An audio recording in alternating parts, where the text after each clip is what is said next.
Hello everyone. Today's I Wonder question is, I wonder how I know that things will get better. I'm going to share a little story with you to start off with, and then just share a few thoughts with you about it later on. Now, even for you older ones, it's always good to think about sharing a story together. So permit me to share this one with you. Okay, this is called Nothing by Mick Inkpen. A new baby is on the way. The family are moving out of number 47 to a bigger house round the corner. The cat has gone missing. But everything else is packed and ready to go. Nothing has been left behind.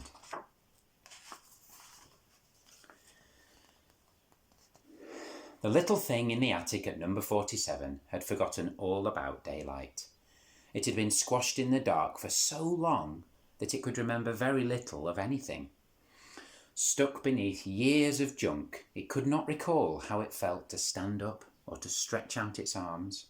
So long had it been there, even its own name was lost. I wonder who I am, it thought, but it couldn't remember. You can see it there. The day came when the family that lived at number 47 were to move.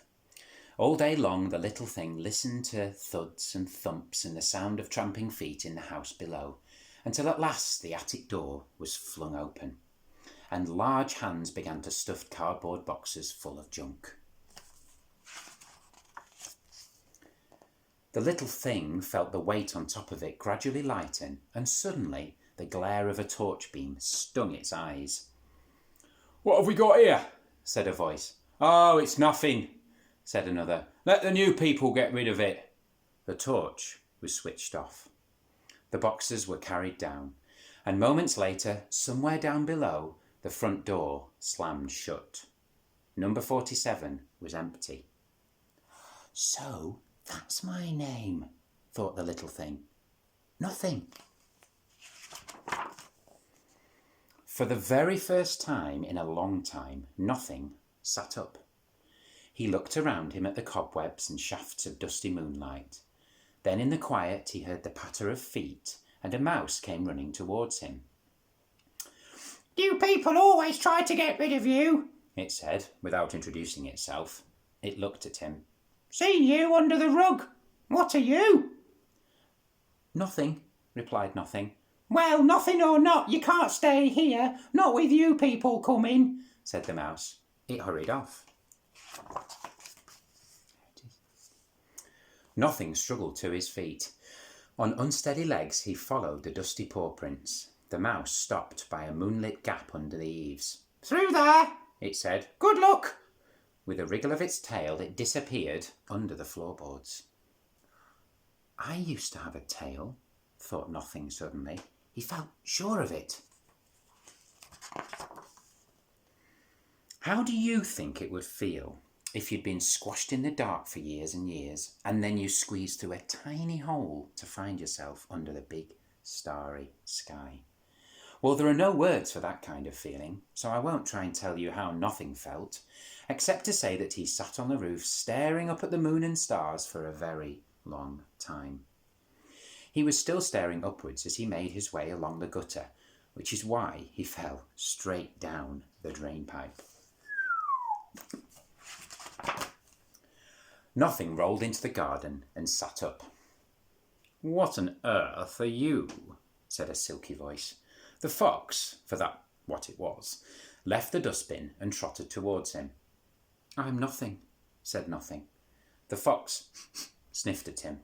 Its whiskers quivered and its ears pricked up.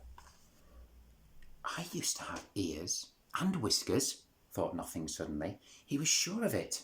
The fox spoke again. "Nothing," it said disdainfully.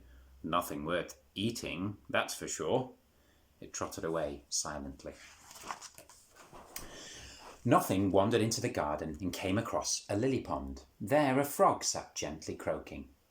As Nothing approached, it plopped into the water, and with a kick of its stripy legs it disappeared from view. I used to have stripes, thought Nothing. I'm sure I did. The ripples cleared and Nothing found himself staring at his own reflection. It was odd, and it was ugly. "What are you?" it said to Nothing sadly. A tear rolled up its face and splashed onto the surface of the pond. The ugly face disappeared among the ripples. "What are you?" repeated Nothing. "I'm a cat," said a loud voice. "Who's asking?" A big, lolloping tabby cat tumbled out from behind a bush and grinned at Nothing. Nothing opened his mouth to explain that he had been talking to himself and that he did not know who he was, what he was, and that he was lost and that he'd been sniffed by a horrible fox and that he was feeling very miserable. But instead, he found himself shuddering and shaking as great uncontrollable sobs quivered up his little raggedy body and sat him on the ground. "I don't know who I am," he howled. "I don't know who I am." The cat licked him full in the face. After a while, Nothing stopped crying. The cat lay down beside him. Between Nothing's loud sniffs, it told him all about itself, how its name was Toby, and how it came from a long line of Tobys. "I live in the house," it said. "At least I used to. We moved round the corner today. They think I'm lost, but it's all the same to me. Number 47, number 97, what's the difference? It's all my patch. Do you want to see?" Nothing sniffed once more and nodded. "Course you do," said the cat. It picked up Nothing and sprang onto the garden wall. Nothing had never ridden through the night in a cat's mouth before. It whisked him up through the branches of a tree and out onto the rooftops, where they sped along with the moon racing them behind the chimney pots. "I'm taking you the long way round," panted the cat. "It's more fun." All the while joggling along inside Nothing's head, there was a thought trying to get out. It felt like an important thought. It had something to do with the cat. The cat jumped the fence at number 97 and trotted in through the back door. He found an old man dozing in a chair, surrounded by unpacked boxes.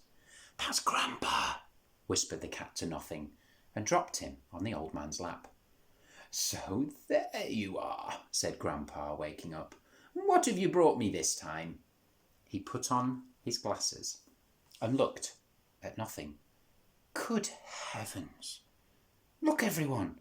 Look what Toby's found!" Nothing looked up at Grandpa and saw a face he knew. The important thought inside his head popped open like a jack-in-the-box. The family gathered round to look. "What is it, Grandpa?" said the children. But Grandpa was busy rummaging among the cardboard boxes. "I know it's here somewhere," he said. "Ah, there it is." He pulled out an old photograph album and opened it, turning the pages until he came to a fading photograph of a baby. "That's me," he said, "and that's Toby's great-great-great-grandfather. And this," he said, tapping the photograph and tickling Nothing's tummy with his forefinger, "this is little Toby."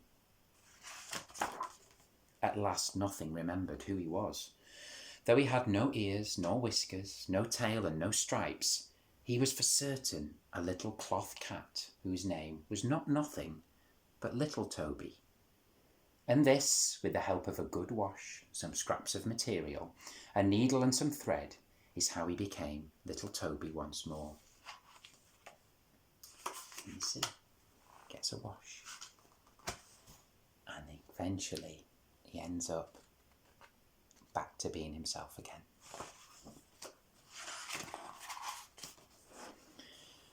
When the new baby arrived, Little Toby was handed back to Grandpa, who tucked him carefully in the cot.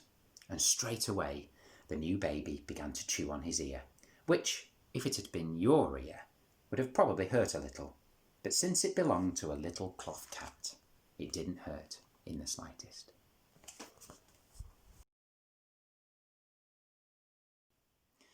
That story just makes me think of us at the moment and how you might be feeling. So I said, I wonder how I know that things will get better. Well, in the story here, Nothing had forgotten everything about himself. He didn't know who he was, he didn't know his name, he didn't know what he looked like, and he didn't recognise himself. Some of us might have felt like this over the last few months, that all the bits of us that make us who we are might have felt like they've been forgotten somewhere. But I want you to think about this as well, because deep inside you, you're still who you are. You're not a different person. You're not changed hugely. There'll still be lots of things that you'll recognise. Mrs. Fox told me yesterday how when the Year 6 children came back into school, they were just excited to be seeing each other, to be sharing their experiences and their stories. And over the coming weeks, a lot of you will be coming back into school, and we hope to see all of you by the end of the summer term.